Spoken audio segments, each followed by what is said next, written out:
galera, professor Arthur Damasceno na área, Direito Constitucional, e começamos aqui mais um bloco, mais um assunto, mais um tema dessa nossa disciplina.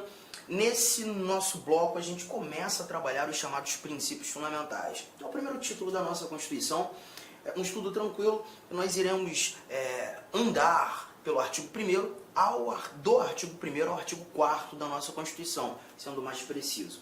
E aqui nós iremos encontrar os chamados valores estruturantes, né, e basilares de toda a nossa Constituição.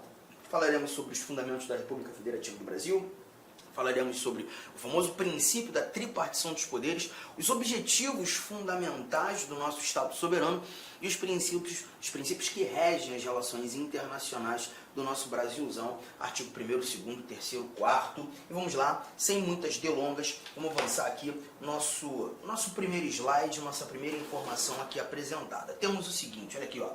A República Federativa do Brasil, formada pela união indissolúvel dos estados e municípios e do Distrito Federal, constituem-se em Estado democrático de direito e tem como fundamentos. Desse nosso primeiro bate-papo, dessa nossa primeira análise, o primeiro valor que nós levantamos, nós já encontramos aqui algumas regrinhas muito interessantes sobre a nossa forma de Estado. O Brasil sendo uma federação, né? E quando a gente fala do Brasil sendo federação, nós estamos olhando para um país cuja a gestão não é única ou una. Nós não temos uma gestão singular, nós não temos apenas uma administração. Na realidade, nós temos um país composto de várias gestões, várias administrações. Temos uma gestão nacional, o nosso governo federal, gestões regionais, e aí nós encontramos os 26 estados mais o Distrito Federal, e também temos gestões localizadas, que tratam daqueles assuntos de interesse local, que são os nossos municípios. Hoje, 5.568 municípios no Brasil, muita coisa, né? E é justamente por isso que nós temos o Brasil como um estado composto. E em algumas provas você vai perceber que quando a gente tem essa recomendação de ser o Brasil em sua forma de estado, uma federação, em alguns momentos os examinadores costumam apontar a federação como estado composto. Mas o mais interessante é que esse nosso artigo 1º, que traduz a ideia do Brasil federação, ele traz para a gente que essa união de gestões existentes, União, Estados, Distrito Federal, municípios, essa conjugação ela é indissolúvel. E é importante lembrarmos que uma das maiores, se não a maior característica de um Estado federado é justamente essa indissolubilidade do pacto federativo. Enquanto vivermos sob a égide da Constituição de 88, enquanto nós vivermos como uma federação, essas unidades que compõem o nosso Estado composto, essas unidades federadas, elas estão inseridas num pacto de indissolubilidade. Ninguém se separa, ninguém se separa. E veremos, inclusive, no decorrer do nosso estudo, quando da pretensão de um Estado se separar, e é o que a gente costuma ter como direito de secessão, que não existe no nosso Estado federal, um dos institutos que busca proteger essa integridade nacional é a intervenção federal. A intervenção é um estudo que a gente ainda vai fazer a partir do nosso artigo 34 da Constituição. Nesse momento, é apenas lembrar que o Brasil como federação carrega com prisma, como um dos elementos determinantes ou característica essencial, a indissolubilidade do pacto federativo. É o que temos aqui. Constitui-se em Estado democrático de direito, ou seja, nós temos o poder do povo instituído em leis, tá? E temos como fundamentos esses 4 incisos que aqui estão sendo apresentados para nós. A soberania, a cidadania, a dignidade da pessoa humana, os valores sociais do trabalho e da livre iniciativa e o pluralismo político. Então, um bate-papo rápido aqui, né? Quando a gente fala de soberania, esse primeiro fundamento da República Federativa do Brasil, eu costumo dizer que esses fundamentos são pilares sustentadores do nosso Estado maior.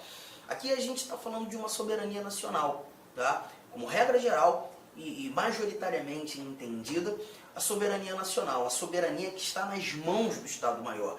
E é um poder ilimitado, é um poder que consegue fazer ou estabelecer ou coordenar essa capacidade que o Brasil, que a República Federativa do Brasil tem, de se relacionar com outros Estados soberanos, né? E a gente verifica isso em muitos momentos da nossa Constituição. Quando, por exemplo, Artigo 84, falando das competências do presidente da República, a capacidade que o presidente da República tem, agindo como chefe de Estado, representando a soberania da República Federativa do Brasil, de celebrar tratados e convenções internacionais, fazer com que o Brasil se torne signatário de tratados internacionais, acompanhe tratados internacionais. Possivelmente você já ouviu em alguns momentos o Brasil fazendo parte de tratados como o Pacto São José da Costa Rica, como o Pacto Internacional dos Direitos Civis e Políticos. São vários os tratados internacionais que o Brasil faz parte. E nesse ambiente, a gente verifica o Brasil dotado de soberania, capaz dessa relação, né? E essa é a ideia da soberania. Mas parte da doutrina também costuma apontar essa soberania como a soberania popular, poder do povo. E quando a gente fala de soberania popular, aparece mais um slide aqui. Eu já vou pular do nosso primeiro fundamento, a soberania, ao parágrafo único que diz: todo poder emana do povo, que o exerce por meio de seus representantes eleitos ou diretamente nos termos desta Constituição. Então aqui a gente já faz um primeiro grifo, porque quando a gente percebe que todo poder emana do povo, a tal da democracia, poder que é nosso, esse poder ele é emanado por meio dos nossos representantes eleitos, primeiro grifo, mas também verificaremos um poder sendo emanado de maneira direta. Então a gente tem uma emanação indireta de poder e uma emanação direta de poder. Nós emanamos direta e indiretamente o nosso poder. A ideia da emanação indireta faz com que entendamos a chamada democracia representativa. Democracia representativa. Assim como quando emanando o poder de maneira direta, uma democracia participativa.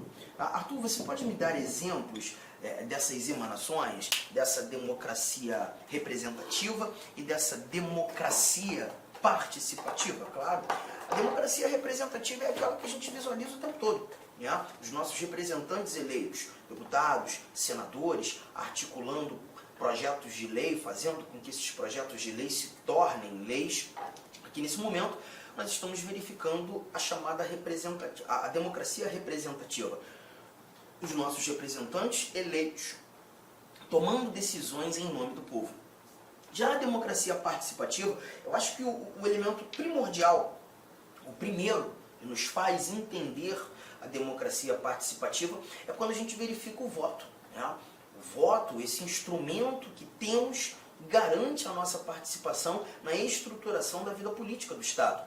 O voto é, sem dúvida alguma, um instituto de democracia participativa. E não apenas o voto. Quando nós também estudarmos direitos políticos, é um assunto que a gente vai começar a desbravar. Quando chegarmos ao artigo 14, nós iremos falar do plebiscito, nós iremos falar do referendo, nós iremos falar da iniciativa popular. Posso rapidamente sintetizá-los e entender que tanto o plebiscito quanto o referendo são participações populares, diretas, que buscam ali ou fazer com que um ato normativo seja criado ou, inclusive, referendar um ato já criado. Muitas vezes, quando, por exemplo, não apenas o Congresso, tá? Mas, por exemplo, o Congresso Nacional tem a pretensão de criar uma lei ou alterar legislação, ou até mesmo, quem sabe, alterar a nossa Constituição por meio de emendas constitucionais, em alguns momentos seria possível em que o povo fosse consultado, o eleitorado fosse consultado. Essa consulta, eleitorado,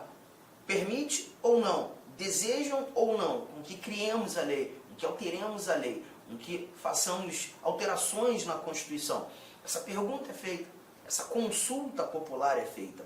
E essa consulta prévia ao nascimento do ato normativo, prévia à criação da lei ou alteração legal, ela é chamada de plebiscito.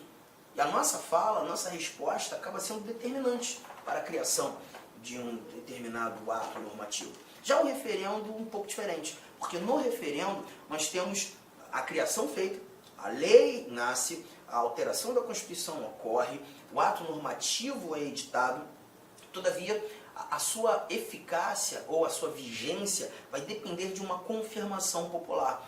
O nosso poder público cria e nós confirmamos. E essa confirmação ela é determinante para a vigência ou não daquilo que fora criado, né? Então a gente tem nesse caso o referendo, a nossa participação posterior à formação do ato, né?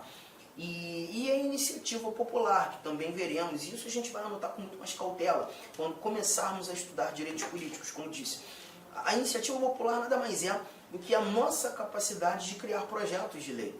Criamos projetos de lei e apresentamos esses projetos de lei ao Poder Legislativo, em busca de fazê-lo se tornar uma lei.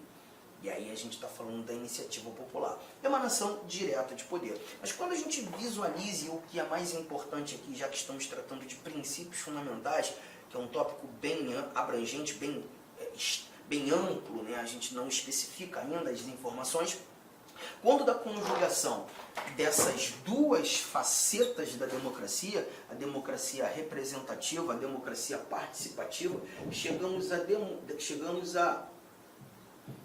a classificação de uma democracia semi-direta. Então toma cuidado, que a democracia brasileira ela não é tão somente direta, ela não é tão somente indireta, ela deve ser chamada de democracia semi-direta. É isso que a gente retira desse nosso parágrafo único, essa capacidade que temos de emanar o nosso poder, porque o poder é nosso, de maneira direta, de maneira indireta, sintetizando o que chamamos de democracia semi-direta. Tamo junto? Tranquilo? E, como disse, essa é nada mais que uma das orientações a esse primeiro fundamento. Fique tranquilo que nas provas, ou o teu examinador trará a primeira conotação que fizemos, ou a segunda. Em momento algum ele te colocará em xeque, porque são duas informações corretas, tá? Cidadania. Cidadania se confunde também com o que a gente chama de nacionalidade, e é importante você dominar essas diferenças, né? Porque quando a gente fala de nacionalidade, não está aqui, a nacionalidade é justamente o vínculo jurídico-político que liga você ao Estado soberano. Então, a partir do momento que você nasceu em solo brasileiro, não é a única maneira de ser chamado brasileiro nato, quando nós estudarmos a nacionalidade, é um outro tópico muito gostoso de se estudar, a partir do artigo 12, a gente vai perceber que há uma diferença entre brasileiros natos, brasileiros naturalizados, e inclusive diferença no que tange a conquista, a aferição dessas nacionalidades, né? E aí a gente percebe que o brasileiro nato, como regra geral, é aquele que nasce em solo brasileiro. Existem outros caminhos, eu posso nascer fora do Brasil e também ser chamado de brasileiro. E a partir do nascimento em solo, que é o exemplo que eu separei, você conquista esse vínculo de nacionalidade. Tá? Então a nacionalidade nada mais é do que esse vínculo que liga você ao Brasil, que liga o indivíduo ao Estado soberano, obviamente atendendo critérios. Mas eu não posso dizer que todo brasileiro, todo nacional, todo indivíduo que carrega a nacionalidade brasileira já é de imediato cidadão. Isso muitas vezes a própria mídia nos atrapalha, né? Televisão, rádio, jornal, quando a gente encontra aquela informação que um determinado indivíduo tem dupla nacionalidade. Gente, muito cuidado.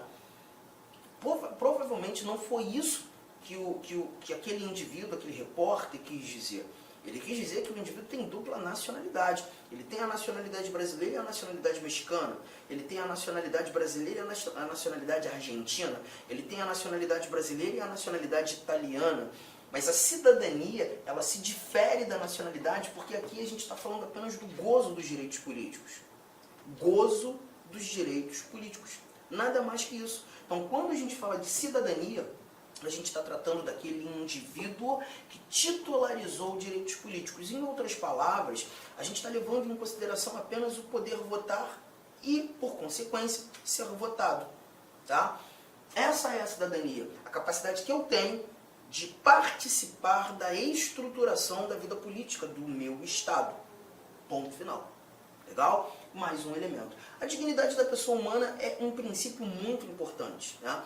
Porque a dignidade da pessoa humana é a essência dos direitos fundamentais. Então, quando eu verifico no estudo por exemplo, o artigo 5º da Constituição, olha como é que os princípios fundamentais eles vão te mostrando vários artigos da Constituição. Por isso chamar de princípios fundamentais. são princípios norteadores de todos os demais valores que nós estudaremos no texto constitucional.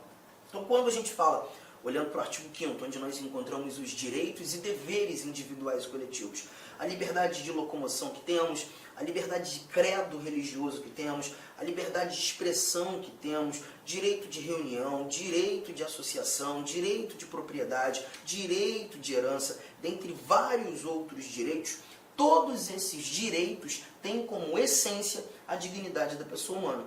A dignidade da pessoa humana, eu digo, é a raiz dos direitos fundamentais. Os direitos fundamentais, eles derivam desse princípio. Então, quando a gente verifica o assunto, Olá, meus amigos! Inicialmente eu peço licença a vocês, mas essa videoaula é uma videoaula demonstrativa aqui do site Lá Concursos, para que você tenha acesso, que você conheça a qualidade das nossas videoaulas. Olha só, papo reto, esse nosso curso, eu garanto para você que ele é completaço, atualizado, ponto a ponto do digital, e nesse curso aí está todo o conhecimento necessário e suficiente para que você seja aprovado no concurso. A sua prova está nesse curso. Professor, qual que é o investimento? Cara, você vai nem acreditar, é isso mesmo, R$ 119,90.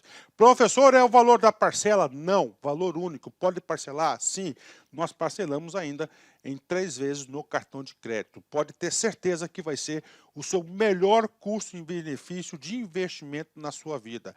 Venha ser guarda municipal do município de Jundiaí. Estuda conosco aqui na Lá Concursos, um site que eu digo para vocês que nós estamos nos especializando em concurso da guarda municipal. Nós estamos fazendo uma campanha aí bastante vitoriosa no município de Jundiaí. Espero vocês aqui na LAC. Forte abraço, fique com Deus. Tchau, tchau.